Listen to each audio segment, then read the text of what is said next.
കന്യാസ്ത്രീകൾ അധ്വാനിച്ചുണ്ടാക്കുന്ന കാശെല്ലാം സഭ അടിച്ചു മാറ്റുവാണ്. കിട്ടുന്ന ശമ്പളമെല്ലാം അവർ സഭയ്ക്ക് കൊടുക്കണം, രൂപതയിലേക്ക് അയക്കണം. കന്യാസ്ത്രീകൾ വളരെ കഷ്ടപ്പെട്ടാണ് ജീവിക്കുന്നത്. ആഗോള കത്തോലിക്ക സഭയും അതായത് യൂണിവേഴ്സൽ ചർച്ചും സഭയ്ക്കുള്ളിലെ വിവിധ സന്യാസ സമൂഹങ്ങൾ അതായത് റിലീജിയസ് കോൺഗ്രിഗേഷൻസും തമ്മിലുള്ള വ്യത്യാസം അറിയത്തില്ലാത്തതുകൊണ്ടാണ് ഇത്തരത്തിലുള്ള അടിസ്ഥാനരഹിതമായിട്ടുള്ള വാദങ്ങൾ വരുന്നത്. കത്തോലിക്ക സഭയിൽ ഓരോ സന്യാസ സമൂഹവും സ്വയം ഭരണാധികാരമുള്ള ഓരോ പ്രത്യേക കുടുംബം പോലെയാണ് പ്രവർത്തിക്കുന്നത്. ഒരു കന്യാസ്ത്രീക്ക് ലഭിക്കുന്ന ശമ്പളം ആഗോള കത്തോലിക്ക സഭയിലേക്കോ അല്ലെങ്കിൽ അവർ ഉൾപ്പെടുന്ന രൂപതയിലേക്കോ ഒന്നുമല്ല പോകുന്നത്. രൂപത സന്യാസ സമൂഹങ്ങൾക്ക് അങ്ങോട്ട് പണം കൊടുക്കാറുമില്ല. സന്യാസ സമൂഹങ്ങൾ രൂപതയിലേക്കും പണം കൊടുക്കാറില്ല. ഈ വരുമാനം അവർ ഉൾപ്പെടുന്ന ആ പ്രത്യേക സന്യാസ സമൂഹത്തിൻ്റെ പൊതു ഫണ്ടിലേക്ക്, കോമൺ ഫണ്ടിലേക്കാണ് പോകുന്നത്. ഇത് സിസ്റ്റർമാരുടെ കാര്യം മാത്രമല്ല കേട്ടോ. CMI, ഫ്രാൻസിസ്കൻ, ഡൊമിനിക്കൻ തുടങ്ങിയ സന്യാസ സമൂഹങ്ങളിലെ വൈദികരും ഇതേ ആത്മീയ സാമ്പത്തിക ചട്ടക്കൂട് തന്നെയാണ് പിന്തുടരുന്നത്. ഇത് ആദ്യകാല അപ്പസ്തോലിക സഭയുടെ മാതൃക പിന്തുടർന്ന് ഒരൊറ്റ കുടുംബമായി ജീവിക്കുന്ന ക്രൈസ്തവ കൂട്ടായ്മയുടെ തനത് ശൈലിയാണ്. ഉദാഹരണത്തിന് നമ്മുടെ SD കോൺവെന്റ് സിസ്റ്റേഴ്സ് ഓഫ് ഡെസ്റ്റിറ്റ്യൂട്ടിൻ്റെ കാര്യം തന്നെ എടുക്കാം.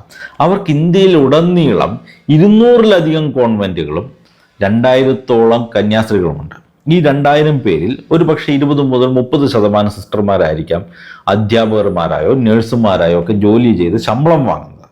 ബാക്കിയുള്ളവരിൽ നല്ലൊരു ശതമാനം പ്രായമായവരും രോഗബാധിതരും പൂർണ്ണമായ പരിചരണം ആവശ്യമുള്ളവരായ മുതിർന്ന അമ്മമാരായിരിക്കാം. അതുകൂടാതെ ഈ സിസ്റ്റർമാർ സംരക്ഷിക്കുന്ന അനാഥരും അശരണരുമായിട്ടുള്ള നിരവധി അന്തേവാസികളുമുണ്ട്.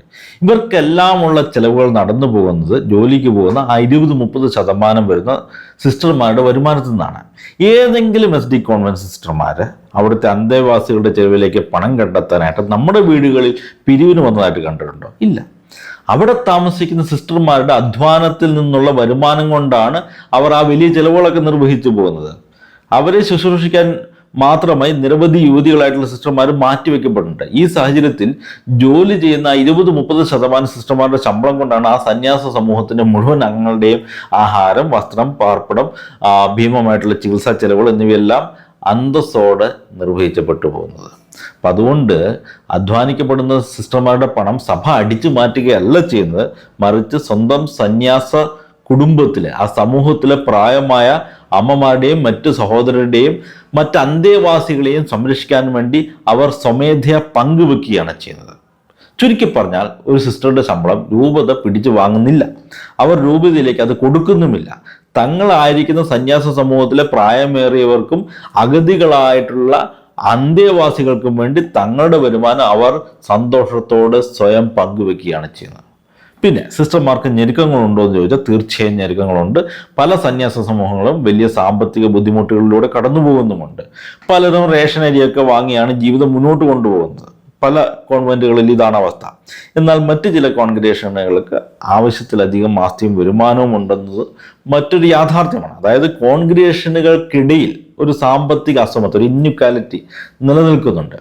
കൂടുതൽ സാമ്പത്തിക ഭദ്രതയുള്ള കോൺഗ്രിഗേഷനുകൾ ബുദ്ധിമുട്ട് അനുഭവിക്കുന്ന മറ്റ് കോൺഗ്രിഗേഷനുകളുമായിട്ടും സാമ്പത്തികമായിട്ട് പങ്കുവെക്കാൻ തയ്യാറായി കഴിഞ്ഞാൽ സിസ്റ്റർമാരുടെ ജീവിതം കൂടുതൽ ഭംഗിയാകും എന്ന കാര്യം നിഷേധിക്കുന്നില്ല.